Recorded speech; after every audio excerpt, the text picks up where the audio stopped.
없습니다. 허물이 뭐라 그랬죠? 주님 곁을 떠난 거라 그랬어요. 주님 곁을 떠나 있는 상태를 허물이라고 했습니다. 죄라는 것은 표적에서 벗어난 거라 그랬죠.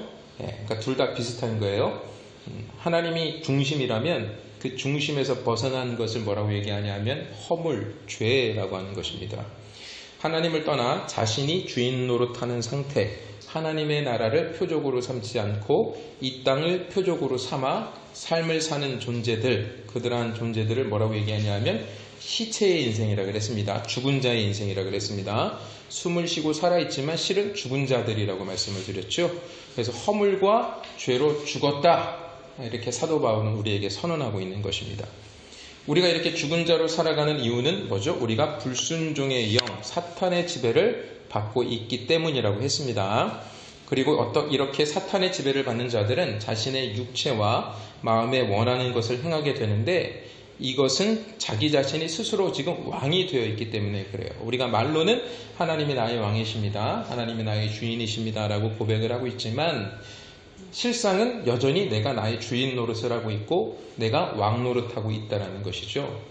그래서 이러한 자들을 일컬어서 뭐라고 얘기하냐 하면 본질상 진노의 자녀라고 성경은 말하고 있습니다. 진노의 자녀라는 말은 뭐냐 하면, 이 원어적 표현이 뭐냐 하면 영적인 영향력 아래 놓여있는 상태를 말하는 건데, 그러니까 본질상 이 사람 안에 자연스럽게 표출되어져 나오는 것이라는 의미입니다. 그러니까 진노라는 것이 이 죄인들에게는 늘 이 진노를 안고 살아가고 있어요. 누구의 진노를 안고 살아가고 있습니까? 하나님의 진노를 안고 살아가고 있는 자들이라는 것입니다. 그러니까 하나님을 왕으로 섬기지 않고 내 자신이 왕이 되어서 나의 마음과 나의 생각과 나의 가치를 가지고 하나님의 나라를 표적으로 삼지 않고 이 땅의 것을 표적으로 살아가고 있는 사람들은 본질상 하나님의 진노 아래에 있는 자라는 것입니다. 그렇다면 어떻습니까? 여러분들은 지금 하나님의 진노 아래에 있습니까? 아니면 하나님의 사랑 안에 있습니까? 하나님의 사랑 안에 있는 줄로 믿으시기 바랍니다. 우리 이곳에 옹골 모자이크 교회에 있는 우리 성도님들은 본질상 진노의 자녀가 되어서는 안 되는 것입니다. 그러니까 어떻게 해야 돼요? 진노의 자녀가 안 되려면 우리가 어떻게 되는 거예요? 내가 스스로 왕이 되어 있는 그 왕의 자리에서 내가 내려와서 하나님을 그 왕의 자리에 모시고, 그래서 하나님을 왕으로 모신다는 건 뭘 이야기하는 거냐 하면, 나의 표대가, 내 목표가, 내 시선이 땅을 향하여 있지 않고 하늘을 향하게 되면 그것이 바로 하나님을 왕으로 섬기는 존재의 모습이라는 거예요. 그러니까 여러분들이 어떻게 하시면 하나님을 왕으로 섬기시는 거예요? 땅의 것을 표적으로 삼지 않고 하늘의 것을 표적으로 삼고 살게 될 때 여러분들은 다 하나님의 자녀가 되는 것이고, 하나님의 진노 안에 있는 것이 아니라 하나님의 사랑 안에, 하나님의 자비 안에 있는 존재가 되는 것입니다. 아시겠죠? 그래서 오늘 본문 4절을 보시게 되면 이렇게 말씀하십니다. 자, 우리 4절 한번 같이 읽어볼까요? 자, 같이 시작. 그러나 하나님은 자비가 넘치는 분이셔서 우리를 사랑하신 그 큰 사랑으로, 우리 개역개정 성경에는 긍휼이라는 표현을 썼습니다. 긍휼이라는 단어를 썼고, 우리가 지금 읽은 4절이요. 이 표준세 번역은 자비라고 번역을 해놨습니다. 근데 둘 다 맞아요. 둘 다 맞습니다. 긍휼은 원어가 이제 엘레오스라는 단어인데 불쌍히 여기다, 자비라는 의미를 가지고 있고, 또 이게 그 히브리어랑 연결이 되면 헤세드라는 단어의 역어로 사용이 되는데, 헤세드는 은혜라는 뜻이에요. 그러니까 지금 은혜가 풍성하신, 긍휼이 풍성하신, 자비가 풍성하신, 다 맞는 말이에요. 다 똑같은 말입니다. 그러니까 은혜는 뭐냐 하면, 어떤 하나님의 마음이 내재되어 있냐 하면 우리를 불쌍히 여기시는 마음이 내재되어 있습니다. 하나님께서 저와 여러분들을 불쌍히 여기시는 거예요. 무엇을 불쌍히 여기십니까? 하나님께서 여러분들이 어떠한 모습을 불쌍히 여기시는 거죠? 네, 하나님을 떠나 있는 상태를 하나님은 불쌍히 여기시는 거예요. 하나님을 떠나서 우리의 삶이 땅의 것을 향하여 살아가고 있는 그 우리의 모습을 불쌍히 여기시는 거예요. 그래서 하나님께 택한 백성, 하나님께서 택한 자들은 하나님께서 불쌍히 여기셔서 그들의 마음을 어떻게 합니까? 바꿔주시는 것입니다. 어떻게? 땅을 향하였던 우리의 마음이 하늘을 향하도록 우리의 마음을 바꿔주시는 것입니다. 그래서 여기 보시게 되면 허물로 죽은 우리를 그리스도와 함께 살리셨고, 하나님이 우리를 사랑하신 그 큰 사랑으로 인하여 허물로 죽은, 그러니까 주님을 떠나 있는 우리를 그리스도와 함께 살리셨대요. 그죠? 그러니까 우리가 언제 그리스도와 함께 살리셨다라는 말은 무슨 얘기라는 거죠? 지금 무슨 말씀을 하고 있는 겁니까? 허물로 죽은, 하나님을 떠나 있어서 죽었는데 우리를 예수 그리스도와 함께라는 것은 예수님과 하나 되게 만드셨다는 거죠. 그러니까 예수님이 십자가에서 죽으실 때 우리도 같이 죽은 거죠. 같이 죽은 거. 그리고 그 예수님께서 살아나실 때 우리도 같이 살아나신 거죠. 아멘. 그죠? 예. 그러니까 우리는 반드시 죽음을 경험해야 됩니까? 경험하지 말아야 됩니까? 경험해야 됩니다. 그 죽음이 뭔지에 대해서 이따가 좀 설명을 드릴 건데요. 이따가. 자, 디도서 우리 3장 5절 한번 보도록 하겠습니다.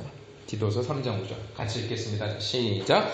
하나님께서 우리를 구원하셨습니다. 하나님께서 우리를 구원하신 것은 우리가 한 의로운 일 때문이 아니라 그분이 그분의 자비하심을 따라 거듭나게 씻어 주심과 성령으로 새롭게 해주심으로 말미암아 된 것입니다. 아멘. 자, 디도서 3장 5절의 말씀을 보시게 되면 주님께서 우리를 구원하시는 것은 우리의 행위로, 여러분들이 행한 의로운 행위로 말미암은 것이 아니라 오직 주님의 긍휼하심. 여기도 긍휼이라는 것이 나오죠. 여기도 자비라는 단어로 나와 있는데, 그 개역개정은 여기에서도 긍휼이라는 단어를 사용하고 있고요. 여기에서는 표준세번역에서는 여기서 자비라는 말로 사용이 되고 있습니다. 그 자비하심을 따라 거듭나게 씻어. 자, 보시게 되면 거듭나게 씻어라는 단어가 나와 있습니다. 그러니까 자 보세요. 이제 그 구원이라는 것은 무엇이냐? 구원받은 자들에게 일어나는 일이 무엇이냐라는 거예요. 구원받은 자들에게 일어나는 일이 무엇이냐? 첫 번째, 중생의 씻음, 거듭나게 씻어주신다는 것입니다. 아멘. 자, 따라 하시겠습니다. 거듭나게 씻어주신다. 그러니까 구원받은 자는 거듭나게 하나님께서 씻어주세요. 아멘. 그러니까 여기 이제 그 옛날 성경에는, 우리가 보는 성경에는 중생이라는 말인데, 중생이라는 말 어려운 말이에요. 거듭남이라는 것이 더 맞는, 그냥 여러분들이 이해하기 쉬울 겁니다. 거듭난다는 게 뭐죠? 네, 다시 태어나는 거예요. 다시 새롭게 태어나는 것을 말합니다. 그죠?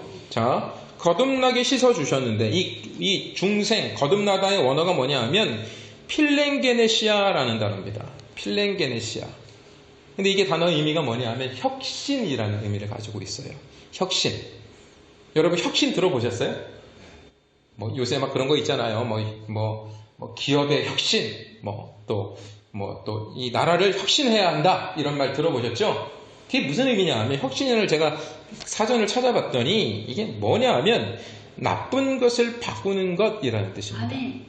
그러니까 혁신은, 거듭남은 뭐예요? 그러니까 나쁜 거 바꾸고. 네, 나쁜 것을 바꾸는 거예요. 아멘. 우리 자신이 바뀌어지는 것이 뭐예요? 거듭남이라는 거예요. 그렇지. 이해되세요? 아멘. 네. 바뀌어지는 거예요. 바꿔지는. 주님께서 우리를 씻어주시면, 우리는 바뀌어지게 되는 거예요. 아멘. 자, 그러니까 한 인간을 주관하는 영이 바뀌는 거예요. 이게 혁신입니다. 아멘. 성경에는 뭐라고 얘기하고 있죠? 우리 보고 어떤 존재라고 말씀하고 있어요? 우리가 마귀의 세간 노릇하던 존재라고 성경은 말씀하고 있죠? 네. 우리는 마귀의 세간 노릇하는 자. 다시 말하면 마귀의 도구였어요. 네, 도구. 자기 스스로 의지를 가지고 움직이는 게 아니라, 마귀가 이쪽에다 갖다 놓으면 여기에 있어야 되고, 마귀가 이쪽에다 갖다 놓으면 여기에 있어야 되는 존재였단 말입니다. 그게 우리의 실체였어요. 네. 그죠? 그런데 하나님께서 우리를 씻어주셔서 우리가 어떠한 존재가 되냐 하면, 이제 마귀의 세간이 아니라, 성경에 보시게 되면 하나님께 뭐라고 얘기하냐 하면, 강한 자를 결박하고 그 마귀의 그 집을 늑탈한다는 표현을 씁니다. 그러니까 마귀의 집에 있는 우리 주님께서 뭐 하신 거예요? 구출어내신 거예요. 끌어내신 거예요. 그래서 우리가 더 이상 마귀의 세간 노릇하지 않고 뭐 하는 거죠? 이제 우리는 하나님의 자녀로 살아가게 되는 거죠. 그걸 뭐라고 얘기하냐 하면 거듭남, 혁신, 이 필량게네시아라는 단어의 의미라는 것입니다. 그러니까 우리를 주관하던 영이 세상의 영, 마귀가 아니라 이제 우리를 주관하는 영이 누구로 바뀐 거예요? 성령님으로 바뀐 것. 이것을 뭐라고 얘기하냐면 거듭남이라고 하는 거예요. 그러니까 무엇으로 씻어주셨는가? 보겠습니다. 요한계시록 7장 14절. 자, 같이 읽겠습니다. 시작. 나는 주님께서 잘 알고 계시지 않습니까? 하고 내가 대답하였더니 그는 나에게 이렇게 말하였습니다. 이 사람들은 큰 환난을 겪어낸 사람들입니다. 그들은 어린 양이 흘리신 피에 자기들의 두루마기를 빨아서 희게 하였습니다. 아멘. 자, 중생은 어린 양의 피로 씻김을 받는 거예요. 그렇게 거듭나는 것입니다. 예수 그리스도의 피로 우리의 더러운 우리의 옷을 씻어 희게 해주시는 거예요. 여기에서 지금 뭡니까? 이 두루마기, 자기들의 두루마기, 이 환난에서 나온 큰 환난을 겪어낸 사람들이 이 두루마기를 입고 나오죠. 그죠? 그럼 이 옷, 이 두루마기는 뭘 의미하는 거냐면 이들의 육을 말하는 거예요. 죄로 더럽혀진. 아시겠습니까? 예? 근데 그것을 뭐 하는 겁니까? 빨아서 뭐로? 어린 양의 피로 빨아서 희게 해주신다는 거예요. 근데 이들이 어디서 나왔다고요? 큰 환난에서 나왔답니다. 큰 환난. 환난이 뭘까요, 여러분? 환난이 뭘까요? 여러분, 환난이라는 단어 들으면 싫으시죠? 네. 환난, 제가 만약에 목사인데, 목사가 여러분들에게, 여러분, 환난 받으세요. 그러면, 뭐, 저런 놈의 목사가 있나? 그러실 거예요, 아마. 그죠? 고난 받으세요. 이러면 여러분들이 저한테 돌을 던지실지도 모르겠습니다. 그죠? 자, 근데 우리 주님께서 그렇게 말씀하셨어요. 주님께서 그렇게 말씀하셨다니까요. 자, 요한복음 16장 13절 보겠습니다. 자, 같이 읽겠습니다. 자, 시작. 내가 이렇게 말하는 것은 너희로 하여금 내 안에서 평화를 얻게 하려는 것이다. 너희는 세상에서 시련을 당할 것이다. 그러나 용기를 내어라. 내가 세상을 이겼다. 맞죠? 주님께서 뭐라 그래요? 시련을 당할 것이다. 그렇죠? 예? 그러니까 지금 제가 여러분들에게 시련 당하세요. 이러면 여러분 저에게 돌을 던질 텐데 뭐 저런 놈의 목사가 있나 그럴 텐데 우리 주님이 여러분들 보고 저하고 여러분들에게 뭐라고 말씀하셨어요? 시련을 당할 것이다 그랬어요. 환난을 당할 것이다. 근데 그 앞에 있는 말씀 한번 다시 볼게요. 자, 앞에 거 한번 넘겨주세요. 앞에 있는 부분. 내가 이렇게 말한 것은 너희로 하여금 내 안에서 평화를 얻게 하려는 것이다. 그러니까 환난을 당하는 사람은 어떤 사람이 환난을 당하냐 하면 주님 안에서 평화를 얻은 존재들이 환난을 당해요. 여러분 이게 되게 좀 말이 안 맞아요. 왜냐하면 평화, 평강이라는 단어와 환난이라는 단어는 어때요? 둘이 극과 극인 거잖아요. 환난한데 어떻게 평강할 수 있습니까? 평강한데 어떻게 환난할 수 있습니까? 근데 예수님께서는 뭐라고 말씀하시냐면 너희가 내 안에서 평안하면, 평강하면 너희들은 이 세상에서 환난을 당한다는 거예요.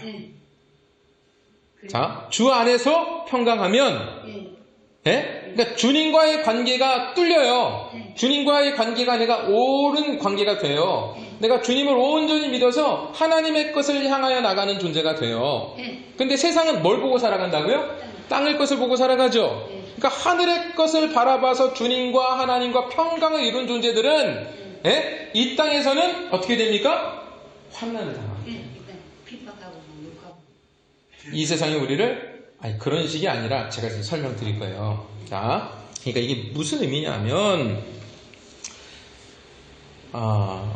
일단 평강이라는 단어에 대해서 여러분들이 다시 한번 정의를 잘 기억하셔야 됩니다. 평강은 자 따라 하시겠습니다. 주 예수 안에서 주님의 영의 지배를 받게 된 상태를 자, 주 예수 안에서 주님의 영의 지배를 받게 된 상태를 평안이라고 합니다. 그러니까 여러분들이 마귀의 지배를 받지 않고 하나님의 영, 주님의 영의 지배를 받게 된 상태를 뭐라고 한다고요? 평안이라고 한단 말입니다. 그죠? 이거 반드시 여러분들이 기억하고 계셔야 됩니다. 자, 그러니까 이 세상의 지배를 받던 자들이 어린 양 예수 그리스도의 피로 말미암아 씻음을 받아서 주 예수 안에서 평강의 상태가 되어 주님의 영의 지배를 받게 된 상태를 뭐라고 얘기하냐 하면 거듭났다. 중생이라고 하는 것입니다. 그런데 이렇게 거듭나면 이 세상에서 환난을 당해요. 환난을 당해요. 주 예수 안에 있지만 우리의 육은 지금 어디에 살고 있습니까? 이 세상에 살고 있죠. 그래서 마귀의 핍박이 오게 되는 것입니다. 마귀의 핍박이 뭐냐 하면 이거예요. 내가 하나님의 나라를 향해 가는데 계속 이 마귀는 우리를 어떻게 할까요? 하나님의 나라를 향하여 올라가고 있는 우리를 어떻게 하려고 그래요? 끄집어 내리려고 그러죠. 이게 핍박이에요. 이게 환난이란 말입니다. 이해되세요? 네, 이해돼요. 네? 네. 그러니까 여러분들이 하나님의 말씀을 붙잡고 하나님의 말씀에 순종하며 살아가야 되는 거 다 알아요, 여러분들이. 네. 다 알아요. 제가 봤을 때 우리 성도님들 다 알아요. 네. 근데 그렇게 올라가게 될 때 세상이 계속 어떡합니까? 우리를 내버려 둬요? 아닙니다. 니네들 니네들 그 하나님의 말씀처럼 살다가 니네 죽어. 니네들 이 세상에서 못 살아. 니네들 이 세상에서 도태될 거야. 이 세상이 다 너희들을 버릴 거야. 이러면서 계속 우리를 겁주고 우리를 하나님의 나라를 향하여 나갈 수 있는 그 믿음으로 반응하지 못하도록 계속 우리를 환난 가운데, 그러니까 우리의 마음속에 하나님의 것과 세상의 것의 어떠한 그 갈등이 우리 예수님 믿는 사람들 안에 있죠. 그게 바로 뭐냐 하면 성도들이 당하게 되는 환난이고 핍박인 거예요. 이해되십니까? 세상 사람들은 그러한 갈등이 없어요, 여러분. 세상 사람들이 하늘을 향해 갑니까? 그냥 땅에 살아가는 거예요. 땅의 것을 바라보고 살아가고 있고 그게 정상적인 거예요, 그 사람들에게는. 근데 우리는 그게 아니잖아요. 그러니까 세상 사람들이 갈등하지 않는 것을 우리는 갈등한단 말입니다. 아닙니까? 맞잖아요. 그러니까 하나님을 믿게 돼서 거듭난 자들은 늘 마음속에 이러한 환난이 있는 거예요. 마음속이 평안하지 않아요. 주님과의 관계가 뚫려서 그 하나님과의 관계는 뚫렸지만 그 하나님의 것과 뚫려 있기 때문에 이 세상의 것이 나에게 들어오는 것 자체가 무엇이 됩니까? 부담이 되고 갈등이 되고 그게 나에게 환난이 되는 거예요.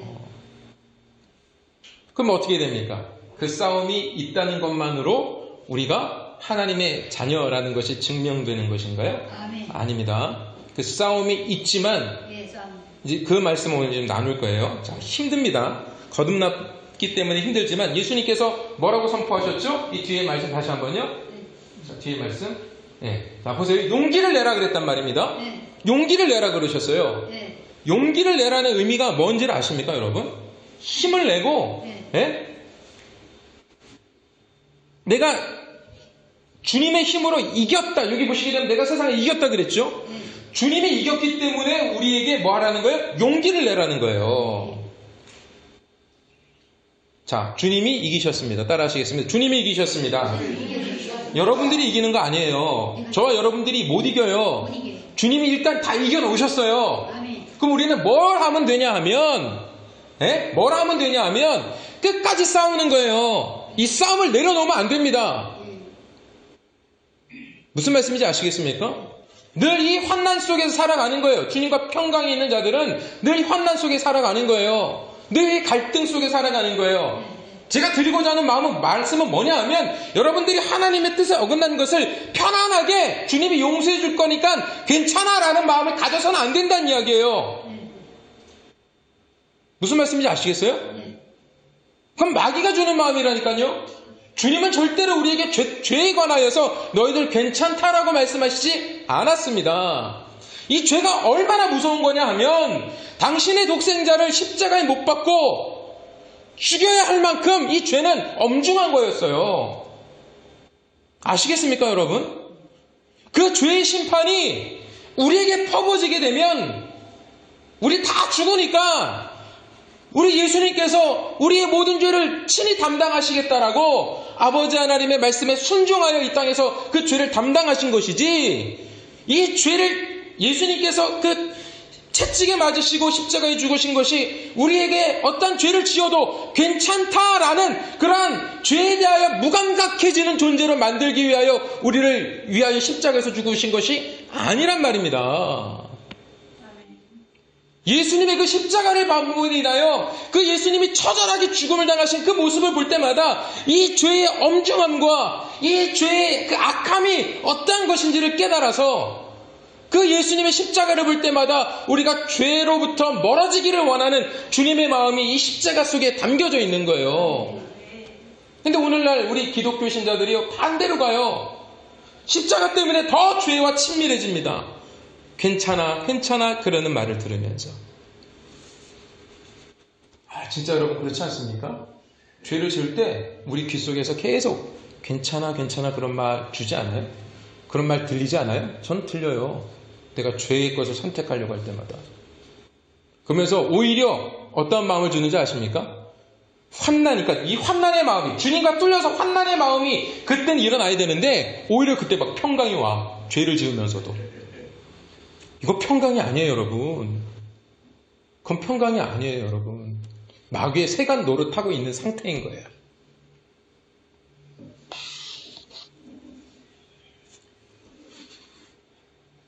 거듭난 하나님의 백성이 되면 이제 세상의 사고방식으로 살지 않고 손해를 보게 됩니다. 여러분 아시겠어요? 거듭난 존재로 살아가게 되면 이 세상에서 여러분 손해를 봐요. 손해를 봅니다. 여러분들 손해 안 보려고 하나님의 말씀 앞에 순종하지 않는 분들이 있을 수 있어요. 저도 그랬고. 근데요, 하나님의 말씀을 따라가게 되면, 하나님의 사고방식으로 살아가게 되면 처음에 반드시 하나님의 사람으로서 이 세상에서 손해를 보게 됩니다. 그리고 어떤 마음까지 드냐 하면, 야, 이러다 나 죽겠다 이라는 생각이 들기도 합니다.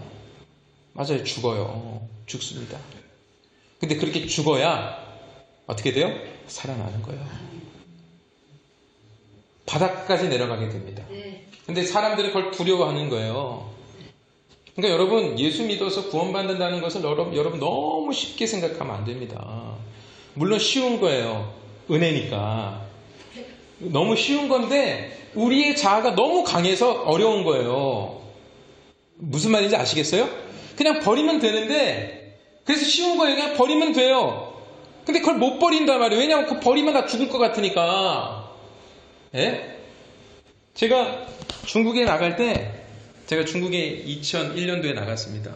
그때 제가 직장도 아주 괜찮았고, 뭐 회사에서도 뭐 저를 많이 이렇게 총애를 해주셔서 굉장히 뭐 이렇게 회사에서 혜택을 많이 받고 직장 생활을 했었는데, 어느 순간 하나님께서 갑자기 저보고 중국에 나가라는 마음을 주신 거예요. 기가 막히죠. 이제 직장 자리 잡고, 그래서 이제 돈 벌고 이렇게 하다가 이제 뭐 이렇게 하면 되겠다. 신앙생활도 열심히 하고 있으니까. 근데 중국에 나가라고 하는 겁니다. 근데 가기 싫었을까요? 가기 좋았을까요? 가기 싫었어요. 근데 되게 웃긴 게 뭔지 아십니까? 가기 싫은데도 가야 한다라는 마음이 제 마음속에 막 들어오는 거예요. 부담으로. 그게 환란이었던 거예요, 저한테는. 예? 그러니까 뭐 제가 이제 뭐 마련했던 집기나 가재도구나 뭐 차하고 뭐 이런 것들을 제가 사실은 뭐 그 당시에 뭐 원룸도 하나 가지고 있었고 뭐 그랬었는데 다 처분하고 이제 나갔어요. 나갔는데 제가 어떻게 됐을까요? 제가 잘 풀렸을까요? 중국 가서? 네, 아니에요. 내가 왜 나왔지 할 만큼 굉장히 어려움이 있었어요. 저를 파송했던 교회에서 배신도 당하고, 네? 완전히 선교지에서 미아가 됐었다니까요. 있을 곳도 없었고, 갑자기 후원을 끊어버리고 교회에서 당신하고 나하고는 이제 선교 후원 관계를 끊어버리겠습니다. 그것도 제 모교회인데. 그러니까 제가 어떻게 했습니까? 완전히 바닥으로 내려간 거예요. 하나님께서 다 버리고 왔는데 여기서도 다 버리게 하시네요. 중국 선교지에서도 다 버리게 하시더라고요. 네? 그래서 죽을 것 같더라고요, 진짜. 근데 죽을 것 같았던 그 상황 속에서 하나님께서 사역의 길을 이제 열어주시고, 그러니까 바닥을 찍고 또 그 상황에서 제가 우리 사모를 알게 된 거예요. 그때쯤에. 네. 그러니까 여러분, 안 죽습니다. 저는 그때 죽을 줄 알았어요, 제가. 안 죽습니다. 근데 인생이 바뀝니다. 죽지 않고 내가 죽고 나면 내 인생이 바뀝니다. 내 삶의 방향이 바뀝니다. 그러니까 안 죽으니까 내 삶이 안 바뀌어요. 여러분 그거 아세요? 내가 죽어야, 내 육적인 자아가 죽어야 내 삶이 바뀝니다. 어떻게 바뀌냐 하면 하나님 중심으로 바뀌어요. 하나님 앞에 내 자신을 내어드릴 수가 있게 돼요. 그냥 이렇게 되는 거예요. 하나님 알아서 하십시오. 하나님 알아서 하십시오. 예전에는 만약에 A 플랜, B 플랜, C 플랜 딱 만들어 놓고 A 플랜이 안 되면 B 플랜으로 가고 B 플랜이 안 되면 C 플랜으로 가고 이렇게 계획적으로 뭔가를 해서 이렇게 다 준비를 하고 이렇게 했던 사람인데, 이제는 어떻게 되냐 하면 그냥 하나님 알아서 하십시오. 그렇게 돼버리는 거예요. 근데 하나님 우리 죽여요? 안 죽이십니다. 하나님이 우리를 어떻게 인도하십니까? 하나님의 도구로 그때 사용하시는 거예요, 여러분. 저는요, 우리 옹골 모자이크 교회 모든 성도님들 연령에 상관없이 다 하나님께 쓰임받는 성도님들이 되시기를 주님의 이름으로 부탁드립니다.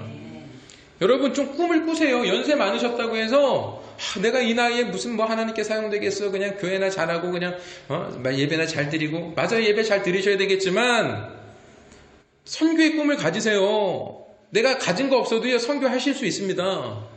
여러분들이 물질이 없어도 선교하실 수 있고요. 왜? 주님의 몸된 교회가 선교를 하면 여러분들이 다 같이 선교하는 거잖아요. 그죠? 네. 그러니까 여러분들이 이제는 땅의 가치 속에서 그냥 내가 하루 한 삼시세끼 먹으면서 그냥 밥 먹고 살고 그거 여러분 우리 하나님의 사람의 인생이 아닙니다. 돈 벌어서 그 돈 버는 거로 밥 먹고 살고 예? 그게 우리의 인생이 아니란 말이에요. 하나님께서 여러분들이 이 땅에 보내신 것은 하나님께서 여러분들을 사용하시고자 하시는 분명한 목적이 있는 겁니다. 여러분 그 목적을 찾으십시오. 지금 늦지 않았습니다. 여러분들의 나이 갈렙이 80세였잖아요. 80세에 뭐 했어요? 이 산지를 내게 주옵소서. 여기 딱 제가 봤을 때는 80세 넘으신 분이 2분 정도 계실 것 같은데, 예? 그럼 갈렙하고 친구, 그리고 조금 연세 많으시고 우리 나정희 성도님 같은 경우는. 근데 여러분들이 그 하나님의 꿈을 가지고 나가게 되면 여러분 나비 효과라는 게 있어요. 나비 효과가 뭔지 아세요? 나비 효과가 뭔지 아세요? 한 마리에 날아다니는 이 나비가 세상을 바꿀 수 있다는 뜻이에요. 제가 그걸 잠깐 설명해 드릴게요. 나비 한 마리가, 클린턴 대통령이 지금 세상을 주도권을 가지고 있는 사람이잖아요. 중국의 시진핑이랑 G2 해가지고 세상에 막강한 권력 2인자가 둘이잖아요. 자, 클린턴이 막 차를 타고 가고 있는데 나비 한 마리가 갑자기 그 차 앞을 확 지나서 이 운전사의 시선을 이렇게 잘못 이렇게 보게 해서 이 차를 운전하다가 사고가 났어요. 그래서 예를 들었습니다. 잘못해서 이분이 교통사고가 나서 다쳤어요. 그러면 이 클린턴이라는 사람이 나비 때문에 다치게 되면 이 클린턴이 다친 클린턴이 맞나요? 지금 대통령이? 누구지? 트럼프죠? 자, 클린턴이 옛날 대통령이고 트럼프가 저기 하면 그 트럼프가 다친 것은 이 세상에게 영향력을 줄까요? 안 줄까요? 주죠. 그러면 이 트럼프가 다친 것을 영향력을 준 건 누구죠? 나비잖아요. 나비 한 마리도 세상을 바꿀 수 있어요. 하물며 여러분들이 세상을 바꿀 수 없겠습니까? 여러분들이 세상을 바꿀 수 있어요. 여러분들이 하나님의 뜻 앞에 온전히 서서 하나님의 뜻을 향하여 나가게 되면 여러분 한 사람 한 사람들을 통해서 하나님은 이 세상을 바꾸십니다. 믿으시기 바랍니다. 여러분들이 주어진 삶 속에서 하나님과 동행하고 하나님과 함께하며 하나님을 예배하는 자의 삶으로 살아가서 하늘의 것을 추구하고 살아가는 존재가 된다면 여러분들의 인생에 찍게 되는 점 하나가 하늘을 향하여 찍히게 되면 여러분 우리 시간이라는 것 자체가 똑딱똑딱 할 때마다 점 하나가 찍히는 거예요. 근데 내가 지금 점 하나 찍히는 내 인생의 방향이 땅을 향해 가지 않고 하늘을 향해 가고 있다면 여러분들은 분명히 이 세상을 향하여 일하시고 계시는 그 하나님에게 온전하게 사용되어질 줄로 믿습니다. 아시겠죠? 그래서 여러분들의 인생 1초 1초 하나님께서 여러분들에게 주신 그 인생을 땅을 향하여 찍지 마시기 바랍니다. 하늘을 향하여 찍으시기 바랍니다. 그래서 하나님께서는요, 이 하늘의 방향으로 점을 찍는 인생을 살 수 있게 하기 위하여 성도들에게 주님의 몸된 교회를 주신 거예요. 주님의 몸된 교회를 통해서 그 하늘의 방향성을 제시해 주시는 것입니다. 그러니까 교회는 어디를 향하여 가는 곳이에요? 하늘을 향해 가는 것입니다.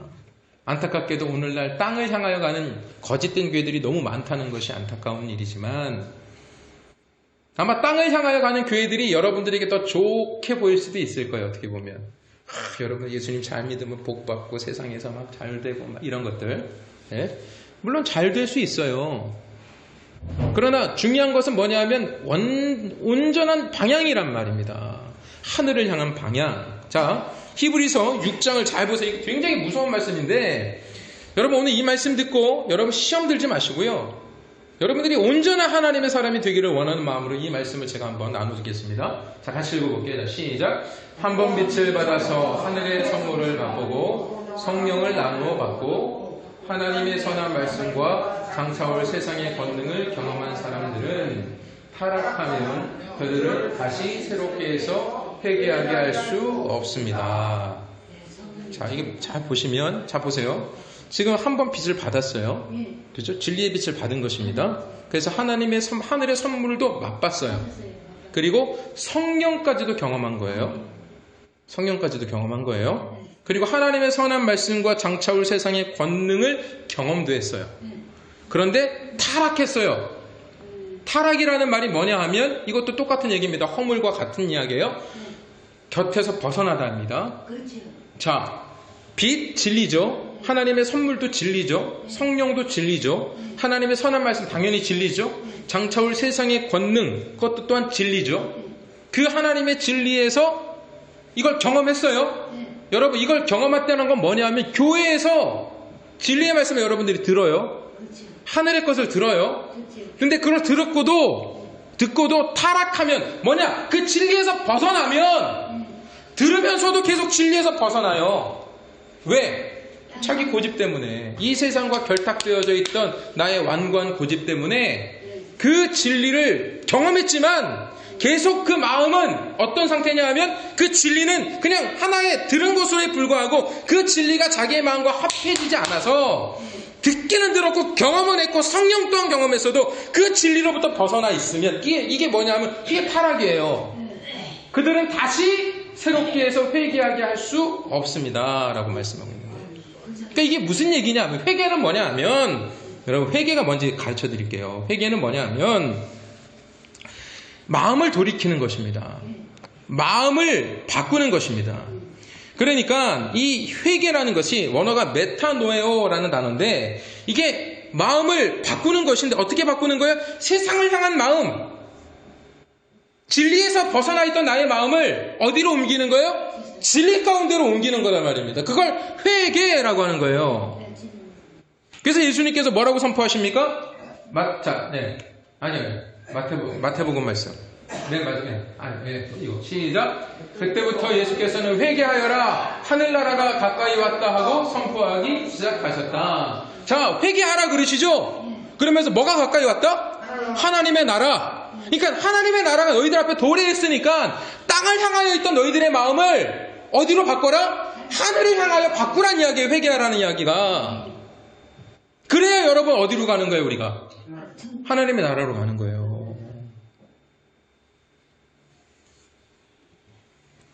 그러니까 성령이 우리를 새롭게 하시는 것은 말씀을 통해 우리의 관심사가 하나님의 나라가 되게 하는 거예요.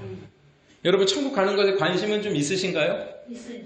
관심이 있으세요? 있어요. 그냥 지금 이 땅에 먹고 사는 문제에 대해서만 여러분들이 집중하고 살고 있지 않습니까? 그래서 예수님께서 40일 광야를 하시고 40일 광야 금식을 하시고 성령께서 예수님을 광야로 이끌어 가셔서 누구에게 시험을 받게 해요?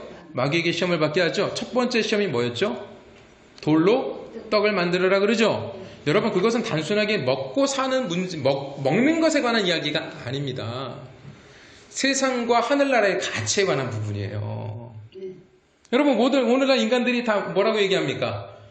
먹고 사는 게 가장 중요하다 그러죠. 여러분 다 그렇잖아요. 먹고 사는 게 제일 중요하잖아요. 여러분 돈을 버는 이유가 뭐죠? 먹고 살기 위해서 하시잖아요. 맞죠? 그죠? 그러니까 먹고 사는 문제가 인간에게 있어서 가장 큰 관심사예요. 그죠? 그래서 마귀가 어떻게 하는 거예요? 예수님에게 돌로 떡을 만들어 먹어라. 왜? 예수님이 지금 40일 금식하셨으니까 가장 큰 유혹이죠? 그때 예수님께서 뭐라고 말씀하셨어요? 사람이 떡으로만 사는 것이 아니라 살아계신 하나님의 말씀으로 사는 것이다. 이게 바로 뭐냐 하면 가치의 전환, 회개가 어떻게 일어나야 되는지를 우리에게 말씀해 주시고 사람들은 다 떡을 위해 삽니다. 이 세상이 떡을 위해 삽니다. 그러한 인간들에게 그러니까 지금 마귀가 누구를 지금 휘어잡고 있다 그랬어요? 우리를 휘어잡고 있잖아요. 그러니까 우리에게 중요한 건 뭡니까? 돌을 떡으로 만드는 것이 우리의 주된 관심사라니까요. 거듭나기 전에 우리는 늘 떡에 관심이 있었던 거예요. 맞죠? 먹고 사는 거. 그거 한번 흔들면 우리의 믿음도 흔들리잖아요, 사실. 맞죠? 네. 그러니까 예수님께서 뭐라고 말씀하시는 거예요? 사람이 떡으로 사는 게 아니라 살아계신 하나님의 말씀으로 사는 것이다. 한마디로 말하면 하늘나라를 바라보며 하늘에 소망을 두고 당신의 말씀으로 살으라는 이야기입니다.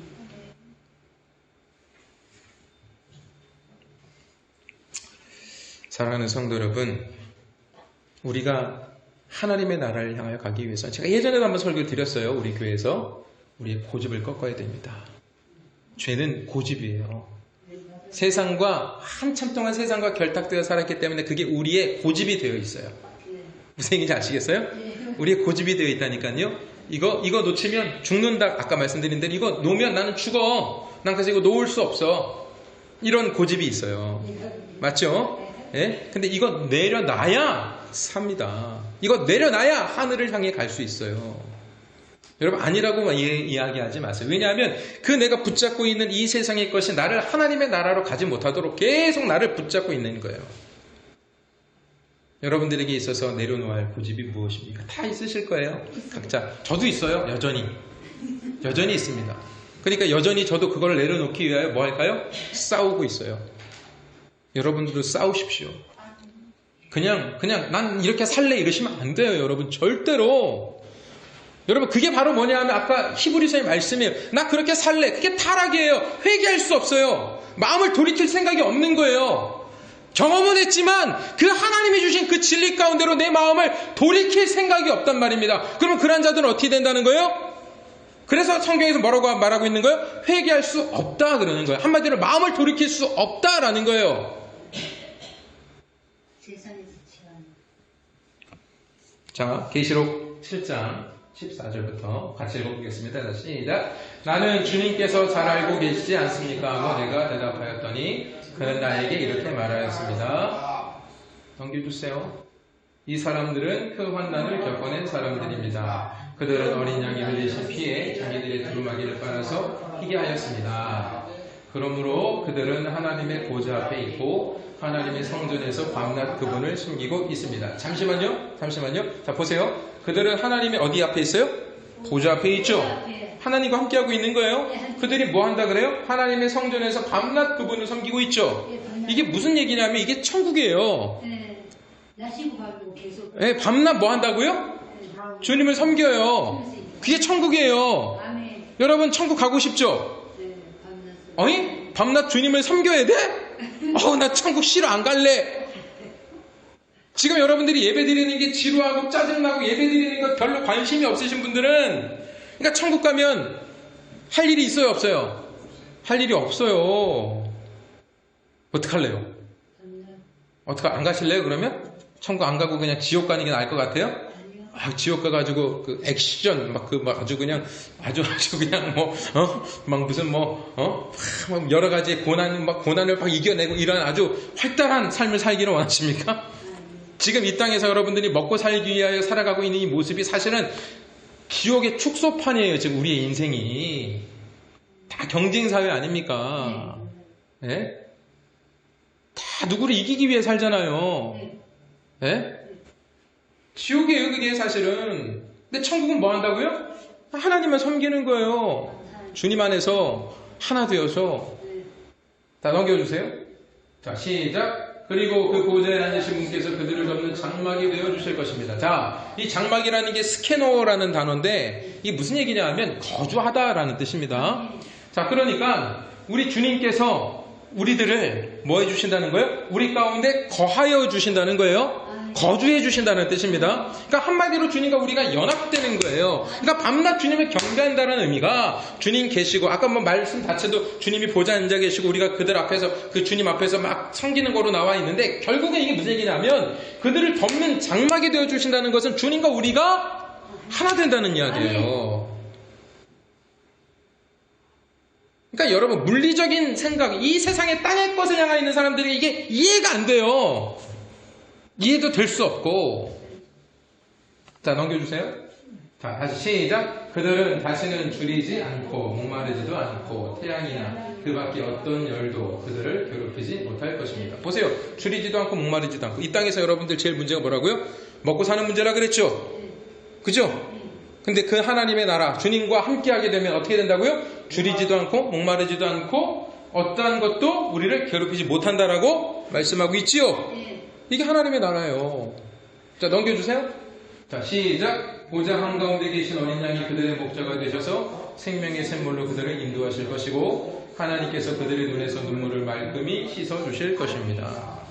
그러니까 이 땅에서 그 하나님의 나라의 가치관을 가지고 살아. 아까 말씀드렸던 16절에 나와 있었던 하나님께서 우리가 다시는 목마르지도 않고 줄이지도 않고 어떤 해도 가지 않게 되는 그 하나님의 나라를 소망하며 살아가는 자들이 이 땅에서는 어떻게 산다고요? 환난 속에 살아요. 근데 그날을 소망하며 사는 거예요. 그죠? 주님과 완전히 연합되어지는 그날을 소망하며 살아가게 될 때, 그래서 그 환난 속에서 주님 앞에 나오게 될 때 주님께서 우리를 어떻게 해주신다고요? 눈물을 말끔히 씻어주신다. 그러죠? 눈물을 씻어주신다는 거예요. 누구의 눈물을? 우리의 눈물을. 그 환난을 통해서, 환난 때문에, 이 땅에서의 환난 때문에 우리가 흘렸던 그 눈물을 누가 닦아주신다고요? 우리 예수님께서. 그래서 여러분 천국 갔을 때 여러분들이 하나님의 나라 딱 주님 만났는데 주님이 제일 먼저 우리에게 해주실 일이 뭘까요? 우리 눈물 닦아주시는 거예요. 근데 우리 주님이 여러분들에게 야, 너는 왜 내가 닦아줄 눈물이 없냐? 그럼 어떡하실래요? 내가 너에게 닦아줄 눈물이 없냐? 이 말은 무슨 얘기인지 아세요? 너는 여기 올 때가 아니다. 넌 저쪽으로 가라. 그러시는 거예요. 그러니까 성도는 뭐가 있어야 되는 거예요? 환난을 경험해야 돼요. 그럴 수밖에 없는 거예요. 여러분들에게 저주를 퍼붓는 게 아닙니다. 여러분들에게 생명의 복을 지금 여러분들에게 말씀드리고 있는 거예요. 하나님과 평강한 자는 세상과 어떻게 돼요? 멀어지게 되고 그 멀어진 세상은 자꾸만 우리를 다시금 자기들과 가까운 존재로 만들기 위하여 우리를 끄집어 내리려고 하고 우리는 어떻게 한다고요? 그 끄집어 내리는 것에 대하여 저항하고 계속 핍박을 받고 고난을 받지만 결국은 어떻게 하는 거예요? 조금이라도 하늘을 향해 가야 되는 거예요. 여러분들 보고 막 뛰어가라는 이야기가 아닙니다. 우리 뛰어 못 가요. 우리는 조금씩 가야 되는 거예요. 그러나 우리 성도님들이 되시기를 바랍니다. 그래서 여러분 정말로 마지막 때에 정말로 하늘을 향하여 여러분들이 점 하나하나를 찍어가는 여러분들의 인생을 사셔서 계속 여러분들은 이 세상은 여러분들을 밑으로 점 찍게 만들지만 여러분들은 정말로 힘을 내서 하나님의 나라를 향하여 점을 찍는 인생이 되셔서 정말로 마지막 때에 주님을 만나게 될 때 주님께서 아이고 내 자식 이렇게 많이 눈물을 흘렸니? 왜 이렇게 많이 눈물을 흘렸니? 하며 주님이 닦아주시는 그 은혜의 축복을 누리시게 되는 우리 성도님들이 되시기를 주님의 이름으로 축원드리겠습니다. 기도하겠습니다. 하나님 감사합니다. 오늘도 말씀을 통해서 정말 우리의 마음에 혁신이 일어나야 되겠습니다. 이 땅을 향하여 이 세상을 향하여 점을 찍어 나가던 인생들이 예수 그리스도의 피 흘리심과 그 피로 우리를 씻어주심으로 말미암아 거듭나서 이제는 하늘나라를 향하여 우리의 인생의 점을 찍도록 인도해 주셨습니다. 하나님 우리 성도님들 한 분 한 분들마다 그 하늘을 향한 점을 찍는 인생을 살 수 있도록 늘 성령 충만하게 하시고 무엇보다도 주님의 몸된 교회 안에서 주어지는 그 하나님께서 부어주시는 그 은혜의 말씀들을 붙잡아서 자꾸만 우리를 이 땅으로 끄집어 내리려고 하는 그 사단의 괴계를 능히 물리칠 수 있는 우리 성도들이 되게 하여 주옵소서. 주님의 몸된 교회를 통해서만 하나님께서는 그 힘을 공급해 주신다라고 우리에게 말씀해 주셨습니다. 그 말씀들을 무시하는 우리 성도들 되지 않게 하시고 날마다 하나님의 말씀을 사모하여서 이제는 그 하나님의 나라를